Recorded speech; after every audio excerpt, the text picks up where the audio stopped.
നമ്മുടെ കഴിവിനൊത്ത് കൃത്യമായും വ്യക്തമായും ശക്തമായും മുന്നോട്ട് പോകുന്നതിൽ നിന്നോ നമ്മളുടെ ഉദ്യമങ്ങൾ സാധിക്കുന്നതിൽ നിന്നോ അല്ലെങ്കിൽ നമ്മുടെ കഴിവിനൊത്തവണ്ണം നിരന്തരമായി അല്ലെങ്കിൽ കൺസിസ്റ്റൻ്റായി നമ്മുടെ ഉത്തരവാദിത്തം നിർവഹിക്കാൻ സാധിക്കാത്തതിൻ്റെയൊക്കെ കാരണം എന്താണ് എന്ന് നമ്മൾ ഒരിക്കലും ആലോചിക്കാറില്ല.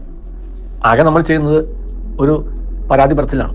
ഒന്നുകിൽ അവനവനോട് തന്നെ പറഞ്ഞുകൊണ്ടിരിക്കും, അല്ലെങ്കിൽ നമുക്കറിയാവുന്നവരോടൊക്കെ പറഞ്ഞുകൊണ്ടിരിക്കും, അല്ലെങ്കിൽ ഇത് കേൾക്കാൻ താല്പര്യമുള്ളവരെ അന്വേഷിച്ചുകൊണ്ടിരിക്കും, അല്ലെങ്കിൽ അതിൽ പരിഹാരം നിർദ്ദേശിക്കാൻ കഴിവുണ്ടെന്ന് പലരും പറഞ്ഞ് കേട്ടിട്ടുള്ളവരെ അന്വേഷിച്ചുകൊണ്ടിരിക്കും, അത്ഭുത മനുഷ്യരെ അന്വേഷിച്ചുകൊണ്ടിരിക്കും.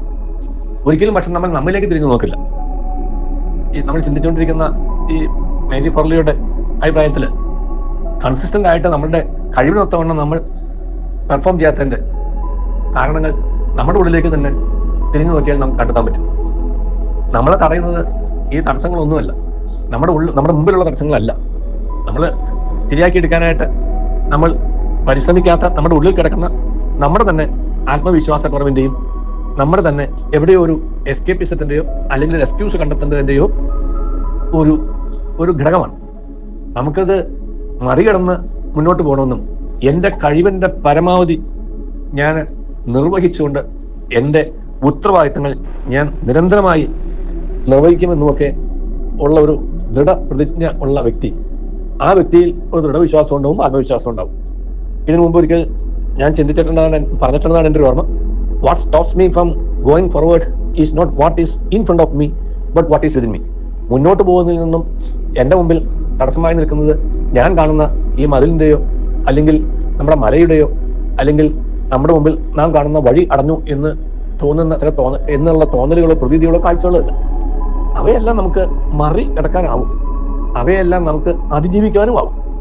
ഒറ്റ കാര്യം, ആവും എന്ന് അവനവനോട് തന്നെ പറയണം. ഒന്ന്, ആവും എന്ന് അവനവന് തന്നെ ഒരു ആത്മവിശ്വാസം ഉണ്ടാവണം. 2, 3, അവനവൻ തന്നെ അതിന് തുനിഞ്ഞിറങ്ങണം, തയ്യാറാവണം. 3, 4, നിരന്തരമായ ഒരു പ്രയത്നം ആ കാര്യത്തിലുണ്ടാവണം.